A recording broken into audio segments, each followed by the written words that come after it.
Hey, it's JK. You know, you guys have seen me do quite a few of these New Game Plus runs with magic and with archery, and it's been a mix of fun and pain. But one question many have pondered is if there was any way to do a melee version of this kind of run. Well, I thought of a way, and I decided to give it a try in Dark Souls 1. Inspired by some Elden Ring challenges I saw, I will only level up one stat per cycle. So in New Game, I'll only be allowed to level up Strength, in New Game Plus, I'll only be allowed to level up Dex, and in New Game Plus, I'll only be allowed to level up Resistance. Yes, you heard that right. To spice it up more, I must use a different weapon for each boss, although I can use any weapon I want to kill normal enemies. In the Strength and Dex cycles, I must use weapons that have the highest scaling in that stat, and in the Resistance cycle, well, I'll cover that when we get there. If you're thinking, this won't be so bad, remember that I'll be doing New Game Plus with unupgraded health and stamina. Also, I'm only going to upgrade the healing in my Estus Flask once. This is because I actually have no idea. This was pretty stupid, honestly. To start off, I normally give my character a name related to the challenge, but on the morning I was supposed to start this run, my wife Babs woke up and told me she had a dream where I made a character called Babs Derp. This seemed like the universe telling me to make this character, so I did. Let me know in the comments below what you think Babs said when I showed her this specimen right here. Well, of course, we get the Master Key as the gift, and maybe a surprise choice, we choose the Deprived as our class, as it's got the perfect weapon to begin this run. We Hornet line past the Asylum demon to grab it, the unassuming club. We take Oscar to a club night, and while he recovers from his hangover, we smack the Asylum demon until he gets a club foot. It didn't take many hits, but this weapon seems pretty solid moveset wise. Shame we will never use it ever again. Dropping down into the Fire Mario Shrine, we drop below the elevator and open these chests to get the Morning Star. There's also the Wing Spear and the Zweihander in the graveyard nearby for future use. But the Morning Star will be our weapon of choice for the Taurus demon. The usual plunge does good damage, and the Morning Star also staggers him after not too many hits. This weapon also has Bleed, which did proc right near the end, and soon after, the Taurus demon was mourning his own demise. I guess you could call Taurus a Morning Star sign. We then run and unlock the bridge shortcut and run past the Red Kite Dragon grabbing the Claymore on the way, and we level strength to 18. We get the basement key and then go to upgrade our next weapon, the Zweihander. 800 souls! Wow, Andre, you're breaking my balls here. As luck would have it, the Bearer Reebok Knight drops exactly the right amount and also another Titanite shard. With the Zweihander upgraded a couple of times and a hearty pancake breakfast in my tummy, it was time for the Gogs. As you might imagine, the damage is pretty good here. The running overhead attack is especially effective and actually seems to get the stagger every time. It takes just a few running swings to hand these Zwei Gargoyles a defeat. Bell number 1 is rung, things are looking good. On the hunt for more weapons, we check Andre's stock, but the only thing that fits our current need is the War Pick, which we purchase and then upgrade to +2. I get the feeling this weapon is a lot weaker than the Zweihander, so it only makes sense to pick a weaker boss to go to war with. In this case, that means the Moonlight Butterfly. Now, the damage is okay, nothing amazing, but this does highlight something I mentioned earlier. Having unupgraded stamina in this game is particularly detrimental, as I can only get a total of maybe 3 hits off here before needing to wait for my stamina to recharge. Bear in mind, this is a boss that you don't really need to dodge an attack in succession for. Imagine how more mobile bosses are going to be. Anyway, Moonlight Butterfly is defeated. Strength is coming along nicely, now up to 27 points already. We give the Divine Andre to Ember and also buy the Weaponsmith box for weapon upgrades on the go. We trade Lothric some foot for Fap. We'll be keeping this ring on the whole run. Well, I suppose we best get that second bell rung, eh? We head right down to Blight Town and grab the Great Club hidden off in this corner. But that's not the only strength weapon we can acquire here. I get Babs Derp back to her human glory as she rests her stanky leg over this bonfire, and we trigger the spawn of Milfeater Mandred. She actually wields one of my favourite weapons in the whole game, which of course I want for this run. Even with the underwhelming War Pick, we vanquish her easily to claim the Butcher Knife. I'm going to save that for a later boss to be sure, and I will talk then about why I like it so much. But for now, we need to focus on Quelaag. I level up to 30 strength and upgrade the Great Club twice, so we should be good to go. Honestly, I had a few jokes written about this weapon, but they were all pretty grating, so I won't bother. The damage is obviously very nice, especially if you go with the R2 or the forward and R2 jump attack, which of course you do want to so you can bonk Quelaag as hard as possible with that massive stick you're wielding. Wait, what? So anyway, with a few more smacks in between avoiding lava and sword swings, Quelaag joins the club of defeated bosses on the strength cycle. With bell number 2 rung and 34 strength under our belt, we die to literally the shortest fall ever on the way out. There is also a weapon these guys can drop which fits our build, but the drop rate is pretty low, so I'm going to come back to farm this later. Upon inspecting Andre's stock again, I noticed that the battle axe also fits our criteria of having strength as its highest scaling, so I buy it up. At the Undead Merchant, I thought it might be useful to buy the bottomless box so I can store away any weapons I've already used. I also grabbed the reinforced club. There sure are a lot of variants of this weapon type in the game. I actually have a need of souls, so I feed Quelaag Solder Framped and farm some souls from the Dragon Bridge to get enough to buy the Crest of Artorias. I also upgrade the battle axe to +3, join the Kitty Covenant, and speak to Shiva and get the stone armor. Dressed highly fashionably, we make our way down to the Capra Demon. To be totally honest, I couldn't be bothered to fight him, so I passed the controller over to my wife Babs to do it for me. Hey, it's Babs. So, my husband asked me to cover this bit of his video because I actually did fight Capra Demon on his behalf and he's asked me to do a commentary about it. So, here we go. Fuck Capra Demon. So yeah, the Babtel axe was pretty decent. Got the job done anyway, and strength is now at 36. Down in the depths, we rip off this butcher's sack and then farm some souls and titanite shards to upgrade the reinforced club. As this weapon again has bleed, I've got a solid usage idea for it. We head back to the Asylum and on the way trade the butcher's sack for the demon's great hammer. So onto the stray demon. I tried to give him some positive reinforcement, but turned out he was too much of a bleeding heart and thus lost big chunks of health in rapid succession. Our normal hits are still pretty low damage, but his attacks as always are pretty easy to avoid. With the doll in hand, we return to Firelink, but instead of leveling up, I've got another plan for these souls. So back down to B-Town. On the way, this guy forgot where the elevator was and then the item he dropped warped over to this platform. Weird. Shame it's not the weapon he wields. Anyway, as we spoke to Shiva earlier, he's down here now and has many interesting weapons to sell us. I buy the Demon Great Machete and the Demon's Great Axe. I took the time to kill Havel for his ring as well, a staple for most of this run as our weight load is pretty crap due to our low endurance. So I'm going to give the Demon Great Machete a go. I got it to +2 and then brought these snakes down from their Serpent House. Sen's Fortress has an essential item, the covetous Gold Serpent Ring, as some low chance weapon farming will need to take place on this run. The Crestfallen Merchant is also here where we can buy the Berserk Sword and the Great Axe. The R2 of the machete is beastly, but slow as molasses, probably very few enemies that would let you get off 2 of them like this. With Iron Golem being our next boss, thankfully our slow attacks aren't too much of an issue. The damage is not bad, and a few hits to the ankles with the R1s get him machete-tering, with a few more knocking him over. We still can't really capitalize that much though because of our low stamina. I was hoping to maybe knock him off the edge, but in the end we did pull off 1 R2 to kill him. Onwards to Anor Londo, and it's at last time to get that butcher knife upgraded and ready to go. Oh, and strength up to 42. So why do I love this weapon? Well, it's not like it does anything super remarkable, but the high scaling in strength, the speed of the swings, the range, and also the stagger potential on enemies just all make for a really good time. Human enemies will usually stagger in just 1 swing. Glorious. Also, you do regain a little health with each hit, which is nice. Oh hey, Goggles Halberd. Even the Silver Knight stagger with a single hit from this thing. Tremendous. After getting the bonfire unlocked, upgrading strength to 43, and then upgrading the butcher knife to +5, it was at last time for Ornstein and Smough. Check out this stun lock on Ornstein here. See why I like this weapon? If we had more stamina, this would be insane.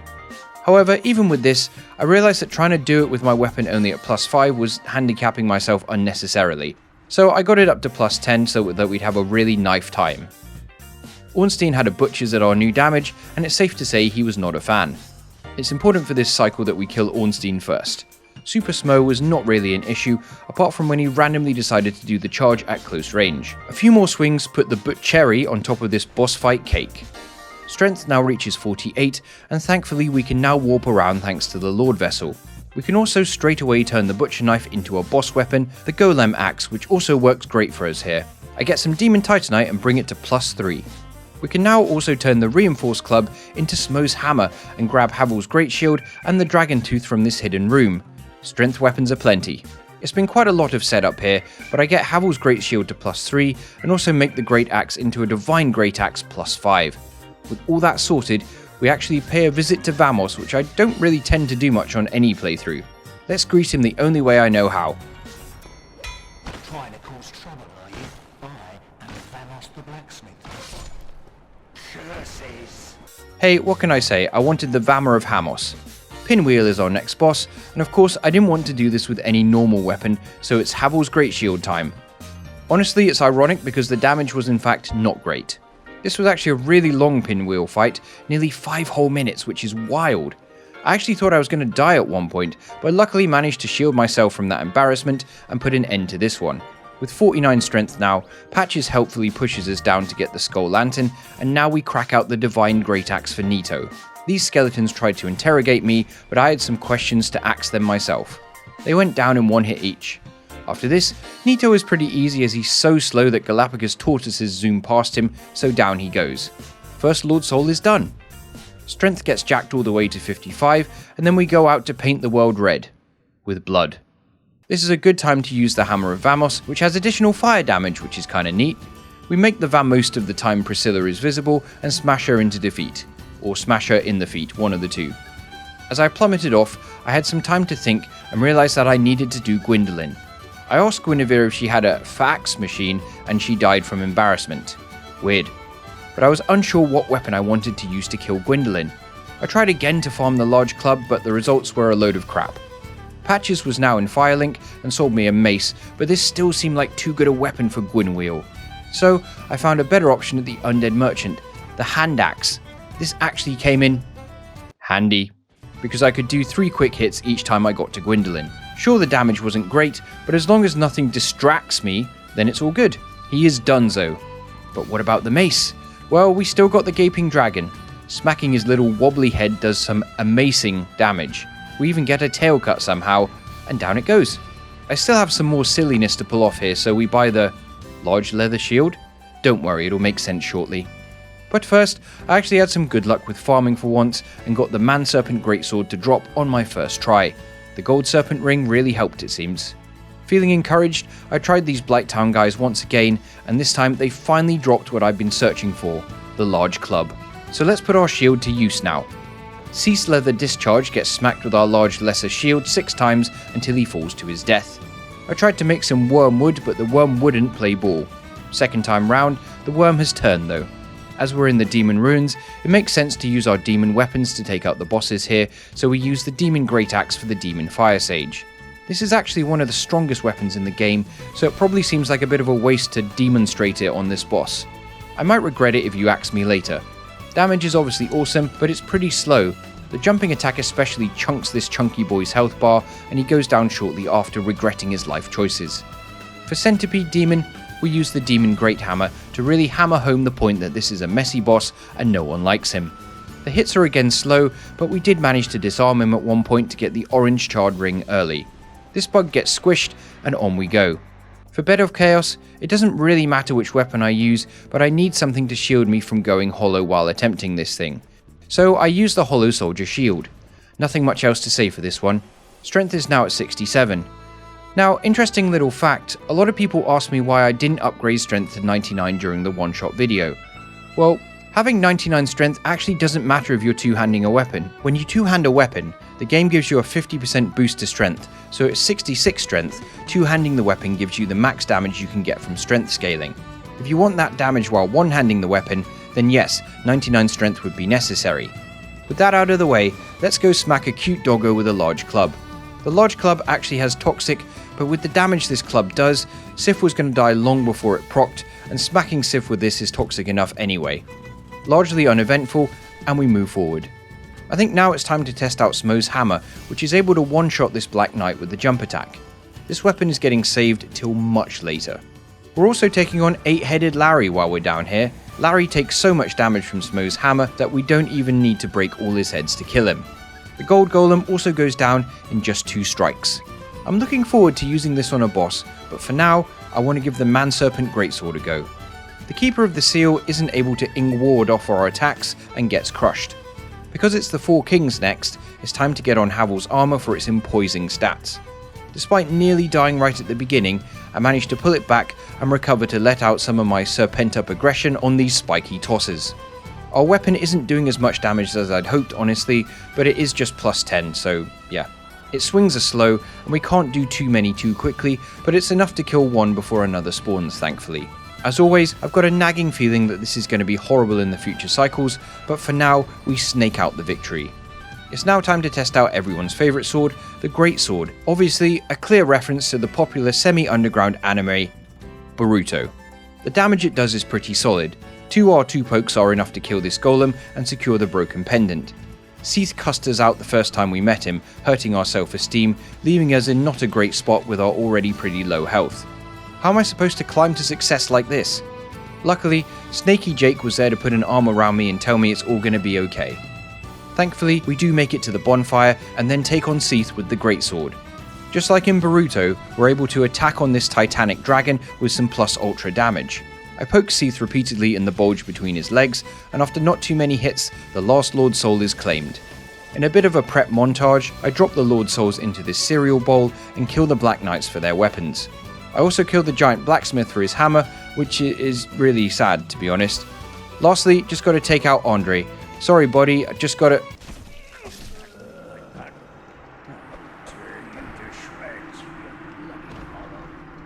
So I kill Hammer for his blacksmith Andre and get everything upgraded. Time to finish off this cycle. But it turns out Ian the Sanctuary Guard was pretty annoyed with the many jokes I'd made about him in the past, and he came to play. The hammer does okay damage here and can stagger Ian in 2 hits, which is nice, but Ian keeps imitating MC Hammer and telling me I can't touch him. I think if I had more stamina, I could probably stun lock him, but 3 hits is all I can do. This was the weaker of the remaining weapons I've allocated for this run, so no issue using it to get through Ian, who left after this fight to film his new Star Wars spin-off show, The Manticorian. Worth noting there were some other strength weapons I could have gotten here, like the stoner hammer these guys wield, but I couldn't be bothered to farm so just slaughtered the blacksmiths instead. No regrets. The giant blacksmith hammer is actually an awesome weapon, it swings fast and has high base damage as well as lightning damage. I chose it for Artorias because of the speed. It can also stagger him pretty well, but that doesn't help if you whiff a hit due to greed and lose the fight at the last possible moment, but obviously I would never do that, right? I guess you could call that a giant fail, but I don't think I need to hammer home the point anymore. On the next attempt, I had an awful start but somehow managed to recover. I didn't want to risk anything more than R1s here. 3 hits was enough to stagger him for a moment, which was very useful, and there were actually quite a few times where I could get 3 hits in. I nearly made the same mistake again at the end, but thankfully this time I was able to survive and land the finishing blow. Just 2 DLC bosses remain. So Black Knight Calamite. It felt only appropriate here to use the Dragon Tooth, Havel's giant club. I triggered Calamite's wrath and then headed down here, smashing these bloatheads in the skull, even this guy as he fell to his demise. Shame his head can't be used as a bloatation device. We bonk the Mimic for the crest key and then give the soul of Artorias to Kieran in exchange for the Tracer weapons. We can't use Artorias' sword anyway due to their faith and int requirements, so might as well give it to her and save us an annoying fight. Goth shoots down Calamite as per usual. Looks like Calamite landed on his head there. Ow. The cycle is getting a bit long in the tooth already, so let's stop it from dragging on. The Dragon Tooth does some sweet damage, not amazing though, and it takes nearly half my stamina for one swing, which I guess is to be expected. Calamite does high damage to me obviously, but luckily I'm not at the point of being one-shot, so with a few more bonks, this dragon hits the dirt. One more DLC boss, but let me just say this. Screw this section here that killed me more times than most of the bosses on this cycle. Made it eventually though. So we're here at Manus, and you know what? There is one attack he does which I just struggle to dodge to this day, and it's maybe not the one you think. It's actually this one. Getting caught on the edge of it is pretty frustrating, as I then get stun locked for death, and there's no possible way for me to light roll with this weapon. And no, I'm not using the silver pendant because I can't handle switching between that and the Estus. For any other boss, this hammer would probably be Smough kill, but not Manus. No, he hits like a truck, and his attacks kill me in 1 or 2 hits. The hammer is only at +3 thanks to the lack of available Demon Titanite. Before you say it, no, I didn't want to farm that Titanite demon on the Lost Izalith Bridge, that's awful. Anyway, I stick with just 1 R1 when I get the chance to, chipping his health away nicely. He helped me out by doing this very easily avoidable projectile ring at the end for easy hits, and I actually managed to land the sweet looking R2 smash to finish him off. Before ending the cycle, we crush Dusk, buy some more stuff from Shiva, and farm the bandit's knife. With this, we're ready to take the golem's axe for a spin at last. So of course, it'd be easy enough to just no-hand parry Gwyn to oblivion, but I wanted to test out the golem axe's special move. When you do the one-handed R2 attack, it fires off a projectile just like the Iron Golem does. Gwyn does like to dodge these, but if you manage to hit him during his dodge, you get sweet instability damage, and 2 of them actually stagger him. One more, and Gwyn is go-eliminated, bringing this first cycle to a satisfactory climax. Oh, the World of Darkness ending. Hopefully this isn't a sign of things to come. You know, it took a lot of strength to complete this cycle, but the real question is, do you have the strength to move from unsubscribed to the subscribed? Help us reach 100k subs by the end of the year, and get that plaque to cringe out my son in a few years' time. Also get notified in new videos and streams. I appreciate you. So, dexterity only. Now, originally I had planned to only use weapons with pure dex scaling, but there's actually so few of them, so anything with higher dex scaling than strength is allowed here. For the Asylum demon, we're going to use Ian's Tail. The damage is not the best. I'm glad that we won't be using this on a later boss. Even the R2 damage is pretty trash. It does inflict poison, but as we know, poison damage in Dark Souls 1 is awful, but we love that tick tick tick. The range is also not as good as you'd think it would be. After longer than it probably should have taken, the Asylum demon goes down. Ian's Tail is over, but ours is just beginning. We take the Crover Pass to Lordran and put our first few points into Dexterity. Shame it takes so much to level up now, but I guess 14 Dex is better than none. We take the Valley of the Drakes route up and around so we can buy the Andre of Crest from Artorias, unlocking the Firelink Shrine shortcut already, but also returning to the Asylum right off the bat. Remember the bandit's knife we farmed a little earlier? Well, now is its time to shine, against the Stray Demon. While the damage from each hit is awful, 3 hits is enough to proc bleed, which does a sizable chunk of damage. The hits are very fast as well, and consume little stamina, so getting 3 R1s in is pretty easy. This dagger is OP to be honest, FromSoft should have banned it. My idea was that this would get a whole bunch more levels early, but I got a grand total of 2 more points of dex from this endeavour. Oh well, another boss down at least. So now we're going to test out the spear. No fancy name, literally just spear. It can poke this guy out the way at least, but how will it do against the Capra Demon? Something was off about that. Seemed like the dogs were conspiring against me. On the next attempt, I equipped the stone armor apart from the helmet, so I could at least medium roll. It sucks that it takes multiple hits to take out the dogs, but with them down, things go a lot more smoothly. The damage is still bad, but at least the attack is quick. I did have to pop some humanities at one point though. Finally, Capra is done. I feel like we're in for some bad fights on this cycle. I grab the large ember now, getting hit by the rarely seen grab attack from the butcher as I do. I give it to Andre, no not like that, buy the pike from him, and then upgrade the wing spear to +10. With this in hand, it was time for the Gogs. The damage is okay, but I guess I was expecting more from a +10 weapon. Saying that, this is New Game Plus and I have like 16 dexterity, so... Also, they hit pretty hard now, especially the fire right here. The Gogs thought they had my number, but thanks to this spear, the Gogs soon found out that every time they wing, they get the Wong number. I also got the tail axe, which will be handy. Short R1 pokes and constant running put an end to this one. Speaking of winging, the first spell is now Wung. Yay, 20 dexterity! So the Goggle tail axe is just higher in dex scaling than strength, so it does indeed count as a viable weapon for this cycle. It seems like a good weapon for Quelaag because... I don't even know to be honest, but we're going to use it. At +10, this is by far the best damage we've seen from anything on the dex cycle, so maybe it's tailor-made for this fight. It increases my poison, toxic and bleed resistances also just by holding it, not that that actually helps in any way here. Quelaag has a lot of HP now, so it took a lot of hits, but at least the swings are fast. After not too long, this fight is over and Bell 2 is rung. Dex is at 22, slowly creeping up there. But now it was time for Babs to once again take over and beat a boss on New Game Plus using only an unupgraded dagger because that's how hardcore she is. Prepare for some of the most insane fight I've ever seen.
breathtaking. I want to see everyone in the comments saying how Babs is literally the greatest Dark Souls player to have ever lived for pulling that off. While still here in Blighttown, we run and grab the Falchion from up here. Back at Andre, we get the pike up to +10. Yay, another crappy spear. Luckily it's only for this clown. We run up and stab Pike Wheel repeatedly with our pin, and this ends pretty quickly. Zero respite though, as now I want to get us to Anor Londo. I again don't really want to waste a good weapon on the Iron Golem, so just the +10 scimitar will hopefully get the job done. Hopefully. Obviously we swing fast, but again the damage is weak versus Iron Golem's resistances. I was really skeptical if we'd actually be able to topple him. Thankfully, after enough hits in rapid succession, the Iron Golem informed me that he was scimitardy to an appointment he had scheduled and had to take the quickest route down to make it without having to pay late fees. I was only too happy to help him. Although I unlocked Anor Londo and leveled up, I quickly returned to Sens to kill this guy for Rickard's rapier. We've got more weapons to get yet though. After the Anor Londo archer decided to unlife himself, I farmed the Silver Knight spear and the Silver Knight straightsword, two fantastic weapons for this run. But what to use for Ornstein and Smough, I hear you asking? Well, initially I tried the Great Scythe, and honestly I wasn't really feeling it for this fight. The scythe often hits Smough's hammer because of the way it swings. By the way, I need to kill Smough first this time round. Also, one-shots have become a reality now, as in me getting one-shotted, definitely not the bosses. So I decided to switch to the Gold Tracer. Its swings are fast, the damage is good, and it even has bleed, which is especially helpful for chunking Smough's health. With a good enough attack window, his health bar disappears without a trace. Super Ornstein is easier, but there's still the imminent danger of one scuff dodge being the end of my attempt. Still, this is definitely the best Dex weapon I've used so far, the gold standard in fact, and with a few more minutes hugging Ornstein's ankles, ONS are defeated. Dex is up now to a respectable 33 at last, and once again we can walk between bonfires. So guess what it's time for? That's right, more weapon farming. Okay, to be fair, getting Ian the Painting God's sword was pretty quick this time round. And speaking of paintings, we kill Jeremiah to get the notched whip, and then frustratingly this thing drops a souvenir of reprisal, when I don't need one. So for Priscilla, I needed her tail weapon, so I used the Silver Knight sword to cut the tail as it was the best weapon for it, and then I quit out to reset the fight. I don't want to waste the Silver Knight sword on Priscilla, so instead I used the Flamberge to fulfill my urge. I legit have no idea if that's how you pronounce it, I've probably butchered it. Wait, it's pronounced Flameburger? What the? Well, anyway, it has bleed and it does good damage, so Priscilla returns to where she belongs. Devlington 87's dreams. Well, it's been a while since I got one-shot by something, so here it is. The Moonlight Butterfly one-shotting me. Die, you stupid bug! Oh yeah, I used the shot A. I'd like to replace the O in that name with another I to accurately describe what I think of it. But yay, we got 40 Dex, so that's something. As we're in the garden anyway, it's Seath time once again. For this fight, I chose the washing pole, a giant katana. My logic was that it's really long, so if I'm underneath Seath and I swing, I'm almost guaranteed to hit. I was basically correct as well. Like most katanas, it also has bleed which procced when Seath was on low health. A few more swift swings, and the washing pole hangs Seath out to dry. I make sure to grab the Hornet Ring also, as this is going to come in handy later. We also actually haven't done the Taurus Demon, so we might as well take him out with the Falchion. The plunging attack takes off a third of his health, and the Falchion can actually stagger it after a Falconsistent strikes, which I wasn't expecting. Easy stuff, but the main reason I wanted to get the Falchion used up is now I can turn it into Quelaag's Fury Sword with Quelaag's Soul. This is one of the best weapons in the whole game, and I'm really excited to use this bad boy. But before that, we have some crappy bosses to kill with crappy weapons, like Gwendolyn with the rapier. Honestly, I worry about making any jokes to do with this weapon's name for fear of YouTube misinterpreting it and demonetizing the video. So let's just say I poked Gwendolyn repeatedly with my pointy sword and then he died. There's also Rickard's rapier, which I'm going to bring with me down to the depths. Jabbing the gaping dragon in the head with his pointy sword is even funnier than usual, although at one point I poked him so Rickard that his little head bounced me up in the air. So silly looking. Anyway, this weapon did okay I guess, kind of weird that it doesn't have bleed given that you're literally jabbing a needle right into enemies, but anyhow. We quickly take out 8-headed Larry again with the very misnamed Seath and grab the whip from Blighttown. It feels like a good time to take on the Izalith boss gauntlet, and would you look at that, Priscilla's dagger has the best bleed in the game. Who's our first boss? Now despite doing the best bleed damage in the game, it actually takes a few more hits to get the bleed on the Demon Fire Sage. But once we do, we really Priscilla some his blood with this dagger. In just over a minute and a half of quick little slashes, this giant demon falls to a tiny dagger. Video game logic, am I right? As for the Centipede Demon, well, I decided to channel my inner Hugh Jackman and get the claw out. It's also a bleed weapon, but this guy has much higher resistance to bleed than those chubby demons from before. The damage isn't clawful, but it's not the best either. Also, the range is kinda bad, but it's a fist weapon, so what do you expect? A few more slashes and we bring some claw and order back to Lost Izalith. Oh, and I killed the Bed of Chaos with the whip, but no one cares about that boss. FromSoft sure didn't. Also, why is the whip animation so lame looking? Looks like I'm trying to lightly stroke them with it. Challenger Handy tries to take me forcefully to his all Gwyn run, but luckily we just end up in the DLC. So it's time to bust out the fine china, aka the good weapons. As Ian was a bit aggy last time, we treat him to a nice Uchigatana, and this weapon is just great. Quick attacks, good damage, bleed, and we even stagger Ian, which I wasn't expecting. I was a little penisy and got poisoned, but it didn't matter. We send Ian off soon after, as he goes to his next role, acting with Lady Gaga in the movie House of Uchi. Dex is hitting 53 now, and we vibe a little bit as we prepare to take on Artorias. I was going to use the misnamed Seath, but Babs the Scythu waifu was not impressed by this incorrectly identified weapon and told me not to use it on one of the coolest bosses in the game. So instead, it was time for the Silver Knight Straight Sword. I mean, this weapon is everything you want really. Decent damage, good speed, good range. It's nothing super remarkable, but it's easily speedy enough to get 2 hits in.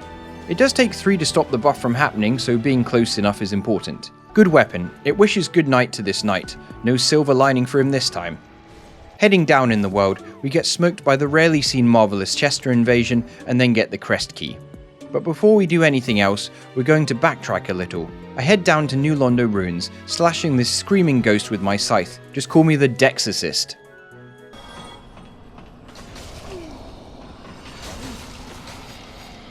Okay, I deserve that. Second time we make it up, get the key to the seal, and now we can get the very large ember, and for the first time we upgrade a weapon all the way to plus 15. I felt it was time to stop messing around, especially when we have New Game Plus Manus to contend with. The damage is good, but god damn this stupid attack.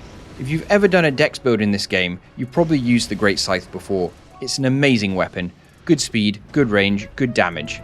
2 hits does almost 1,000 damage, which is definitely what we need right now. Manus decides to do the jump attack twice in a row at the end, allowing me to have the time of my scythe and finish him off. Great stuff. After we reap Dusk's soul, it's time to take on Kalameet. Now he can actually be bled, but he has huge resistance, so I wanted to try a really fast bleed weapon against him, so it's finally time to use the legendary Sword of Ian and hopefully paint the ground with Kalameet's blood. The only drawback with this weapon is the range is super short, so we have to really get up in Kalameet's grill. We did manage to get the bleed, but it took a huge amount of hits to activate it, so it definitely wasn't worth it. This was the longest fight of the run so far, but after nearly 7 minutes of chipping at Kalameet's ankles, he goes down. The DLC is sorted, so let's go clear off the Lord Souls. For Nito, the Silver Knight Spear is our weapon of choice. It's one of a small selection of weapons that has built-in divine status, meaning killing these skeletons lays their spirits to rest for good. I'm not sure why only the spear has divine but the sword doesn't, but anyway, with them dead, Nito is fine apart from one moment where I didn't have the space to get away from his AoE. A couple minutes later, he's down. In the Duke's archives, I now get one shot by the archers, which is awesome. I decided to take down Seath the Scaleless with the Seath. This confusingly named weapon, even more confusing after that last sentence, hits Seath for decent damage when you smack him in the crotch, and is fast enough to sometimes get 4 hits in. I tried to decipher what Seath was saying as he died, but I couldn't really make it out. Last up is the 4 Kings, and you probably knew this was coming, but it's Quelaag's Fury Sword. This weapon scales with liquid humanity, so I've got 10 in there for max damage. Have I mentioned before that I really don't like this fight?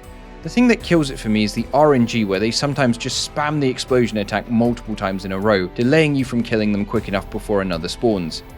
This becomes especially infuriating in New Game Plus cycles with how huge a health buff they get. I guess you could call that RNG plus.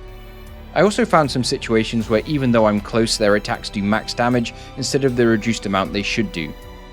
But finally, I got an attempt where the RNG was in my favour, no nonsense went down, and we slashed each king down before another could spawn. This weapon looks cool, does great damage, and just feels very unique. I'm kinda sad they never brought this back in the future games, to be honest. So finally for Gwyn, we use the Silver Knight Tracer due to its 160 critical stat. With the Hornet Ring as well, Each parry does a nice chunk of damage, so just 5 parries is enough to hand Gwyn a disgraceful defeat. So as we set ourselves on fire, let me tell you about this last cycle. We can only level the resistance stat. We still have to use a different weapon for each boss, but anything goes as long as it's not a weapon we've already used during this run. Things might get a bit silly at points. First weapon we're going to make use of is the Notched Whip. It's a bleed weapon, so great for these easily bled demons. Even the normal damage is actually pretty decent, to be fair. After whipping the Asylum demon in the bottom a few times, he becomes just another notch on our bedpost. Over in Firelink Shrine, we can get a grand total of 1 point into resistance. After killing a few hollows in Undead Burg, we've got enough for one more, so yay, I guess. Remember how I said anything goes? Well, that includes cheese. I upgrade the short bow, and now it's time for Quelaag. You probably know what's coming. We run to this corner next to the stairs, aim at her body, and fire away. It's a short fight, and our arrows easily disembowel Quelaag. She deserves it. I feel no remorse. Bell 2 is rung first this time, and as we're here, let's do Ceaseless. We just need to... Okay, no more messing around. Ceaseless got a huge buff in New Game Plus Plus it seems, so let's take this seriously. Power Within boosted, bare fists. It's a tense fight, but thankfully we punch our ticket to victory. We level up to 14 resistance, grab the longbow, and kill the Berapuma Knight who drops a greatsword for some reason. Why the hell would he drop that? He's not wielding it. Gogs are in the area, so it's time for the Demon Spear with a Power Within boost. That lightning damage is looking nice. To be fair, this is unupgraded because I don't want to waste Demon Titanite on it. Maybe I'll use a different weapon. Okay, how's this for appropriate? The Gargoyle's Halberd. With Power Within active, this weapon becomes too big a halberdian for these two Gargs to bear, dealing massive damage. This probably seems like overkill, but bear in mind most attacks are going to one-shot me at this point, so we've got to get through by any means necessary. Bow number 1 is rung, but second this time, even though it's the first spell. What? We get ourselves some tail and end up with this trusty Drake sword. Reminds me of some clickbait video I saw on YouTube saying it was the worst noob weapon. What kind of casual would make a video like that? Down in the lower Burg, I grabbed the Mail Breaker. Not sure why I'd want to destroy someone's post, but anyway, I'm now ready for the Capra Demon fight. This is going to be tough, so time to break out the big guns. Okay, honestly, I've actually never done this before and I really wanted to because this fight just sucks. Capra deserves to be fired for this absolute bomb. Try this yourself if you've got a bow and a whole bunch of firebombs. Just aim for this spot and throw away to your heart's content. In a similar vein, I debated doing the Taurus Demon Cheese where he jumps off the bridge, but I tried it for a while and he just wasn't feeling it. Plus, I still have this Demon Spear I need to use and it does a better job against Taurus than the Gargs. This was pretty straightforward, but don't worry, I've got bigger aspirations for the rest of this run. Down in New Londo Ruins, these ghosts get pancaked until one of them kindly decides to drop the jagged ghost blade. While we're here, Ingward becomes Fly Ingward, so we've got the key to the seal for later. I then mission back to Darkroot Garden to kill Anna Faris for the Black Bow of Faris. You can probably guess what's going to happen next. We activate the Seath fight, quit out the game, and then shoot Seath from a distance with poison arrows. Taking out animals in these woods with this bow could be described as deforestation. This took over 10 minutes to do, so in hindsight, it probably would have been quicker to just melee kill Seath, but at least I don't have to suffer seeing Seath die up close this time. Before leaving the forest, we take out Shiva to get his Murakumo curved greatsword, and of course get ourselves up to a cheeky 15 resistance. So let's head back to the Asylum to make use of our jagged ghost blade. Again, because it's a bleed weapon, I don't even bother upgrading it because, well, we all know what the Stray Demon is like with bleed weapons. He didn't stand a ghost of a chance. I've got the moves like Jagged, it seems. We grab the doll, and now it's time for the most painful fight of this whole run. You probably knew this was coming. I did make it harder on myself by using the Black Knight Halberd, objectively the worst weapon in the game, but that's not the real issue. The damage from the Kings now is through the roof, which means that they can one-shot me with many of their attacks. This issue is compounded by the health drain from Power Within. Even at full health though, with full Havel's armor on, the explosion attack does one-shot me. If only there was a way I could increase my defenses even more. Hey, wait a minute. This is it. For the first time ever, resistance is actually going to be useful in a challenge run. Here we go.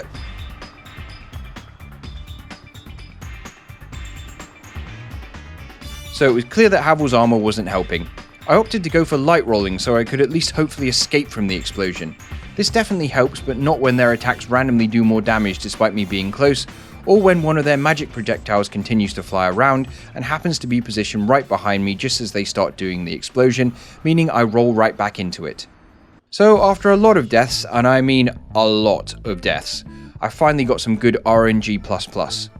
The king did do the explosion, but I was able to roll away and avoid it. The combo of the Black Knight Halberd and Power Within meant the damage was enough, but it still took a good number of hits to bring down a king, especially so after Power Within wore off. I was so nervous that some BS was going to happen at the end here, especially when this hit whiffed, but thankfully, these royal pains can't resist me anymore, and this one is over. So onto a much easier fight, the Gaping Dragon.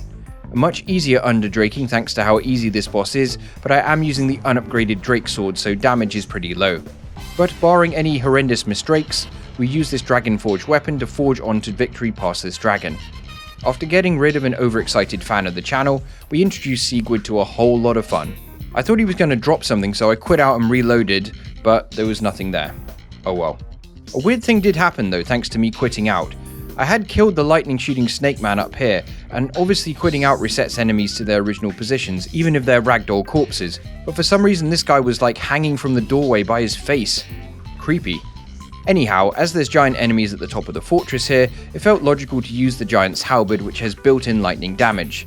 Its moveset isn't all that special, it's just a slower halberd apart from the R2 doing a giant poke. One puts the golem in stagger mode, and the second topples him over. Damage is good as the golem doesn't resist elements very much. He goes down easy, and afterwards these imps give me a how bird's eye view of Anor Londo. I've got a nice weapon for this section, the Life Hunt Scythe. Of course it's Babs' favourite Dark Souls 1 weapon. I get it upgraded with some Demon Titanite, and we're ready to go. Ornstein and Smough. I mean, it goes without saying that I'm basically always one mistake away from death. This was pretty tough, probably less bad than the Four Kings, but still not great. Getting one shot is just a way of life now. This whole run has been like the anti-one shot run. Anyway, if you don't know about the Life Hunt Scythe, it has huge bleed but also inflicts bleed on the user gradually with each hit. I'm actually wearing the Bloodbite ring to mitigate this a bit.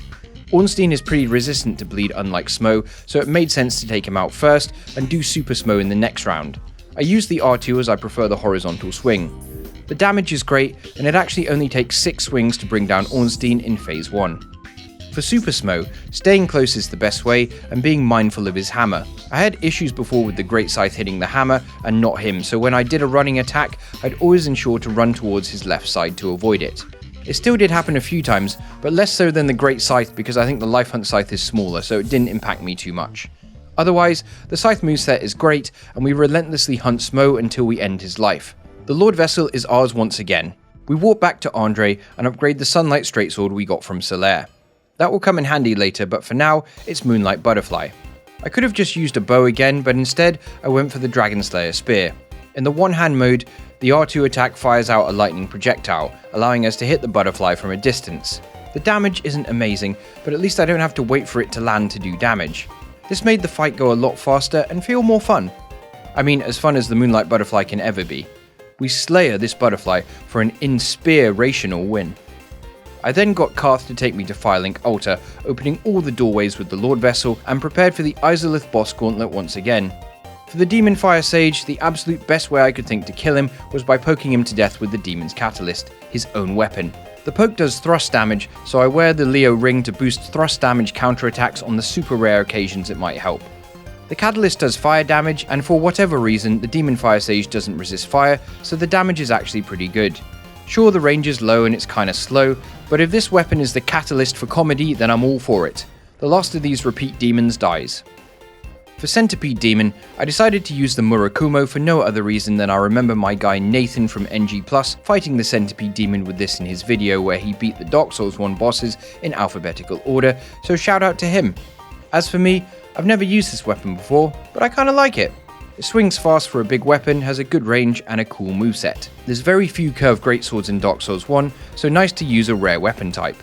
We chuck Centipede Demon to the ground like we're a Murasumo wrestler, and another boss closer to the end of this run. We then use the true starting weapon to send the Bed of Chaos off to a special hotel, the Straight Sword Hilton. Yay, 80 resistance. I chin off the Hydra quickly, but then go back to Anor Londo to smack Gwendolyn on the chin. Chindolin? Dragonbone Fist is, as its name suggests, a fist weapon that you can make with the soul of the Iron Golem. Its R2 is literally a Street Fighter style uppercut, which is hilarious to see. I opted to use only this to win the fight, and thankfully there was just enough time to pull it off if you're tactical with how you approach Gwendolyn, that is to say when he's doing the bow attack. Gwendolyn kindly did this a few times, throwing as a dragon bone, and we soon finished him off. I did also have Gwyn's weapon, the Great Lord's Sword, which I really wanted to use, but once again I had no Demon Titanite to upgrade it. It's a bit disappointing that it's not all fiery like when Gwyn wields it. Anyway, I had to use it for a weaker boss, so Priscilla is our lucky victim. Even unupgraded, the damage is still decent to be fair, and using the Grand Landlord's Sword, we evict Priscilla and cross off her breed for good. But the actual worst fight in the run was still to come. This fight was terrifying to think of. There was only one option for it. I had to praise the sun. Donning Solaire's armor and his Sunlight Straight Sword, I used the power of Jolly Cooperation to summon my friend Cetra to help, as this battle was too frightful to face alone. First, Cetra used his Channeler's Trident to buff me to make sure we could do some decent damage. Then, I used Power Within and we charged onwards. Pinwheel was waiting. After a strong early assault, Pinwheel escaped and nearly took us out with a fireball. With sweat pouring down my brow, Cetra and I made several heroic dodges and finally got the win, seeing the sunlight at the end of the tunnel at last. Obviously this victory would have no way been possible without Cetra, so to thank him, I've left a link to his latest SoundCloud mix in the description, so make sure to go to it and leave a comment on it saying, "Praise the sun." We head into Tomb of the Giants, reboot for a patch, and prepare for Nito with the Divine Pack Saddle Sword. This weapon wasn't great honestly, really slow and it took 3 hits to kill the skeletons. I could have made it stronger of course, but couldn't be bothered farming White Titanite at this stage, so I just slogged through. The damage to Nito was pretty weak, so this took quite a while. Not a fan of this weapon, but this also probably wasn't ideal circumstances to use it, so there we are. In the Duke's Archives, we kill the golem for the pendant and, while dying to Seath, I get the inspiration for what weapon to use to kill him. It requires a quick trip back to Firelink to visit Domhnall Gleeson, who happily sells us the Crystal Greatsword. Seath loves crystals, right, so killing him with crystals would appear to be fitting. This weapon is pretty beastly in normal new game, but here the damage has dropped off quite a bit. It's also not that big for a greatsword, but of course it's not the size of the crystal, it's how you use it. Anyway, enough crystalling, we smack Seath in his bulge repeatedly, dodging his beams. I like the R2 as it's not that much slower than the R1, but of course does more damage. A few more hits and the last Lord Soul on the last cycle is claimed. For the DLC bosses, I've of course saved the best till last to handle them in the most efficient manner possible. For our good buddy Ian, it's the Stone Greatsword which has magic as well as physical damage. It goes without saying that this does a lot of damage with each swing. At this point, Ian was pretty depressed after all these losses, so he was pretty stone-faced when he took the final hit. Taking on Knight Artorias with the Black Knight Great Axe, safe to say it's night time. Tremendous damage with each swing, but of course it's very slow. The normal R1 also has kind of a weird swing, which means it has less range than you think it does. The last section was a bit intense, as I got cornered but managed to pull off a roll into a swing to fully execute Project Nightfall. As for Kalameet, it's the Black Knight Greatsword. The damage would be really good against most other bosses, but Kalameet has such high health at this point that it feels slow going. Miraculously, I somehow survived Kalameet's head swipe attack with a slither of health. I even managed to roll over his head at some point. Each swing from this weapon takes off 60% of my stamina, so I had to be careful, but in the end, we deplete his health Kalameter and win the fight. So Manus, the last DLC boss, you know what we have to do.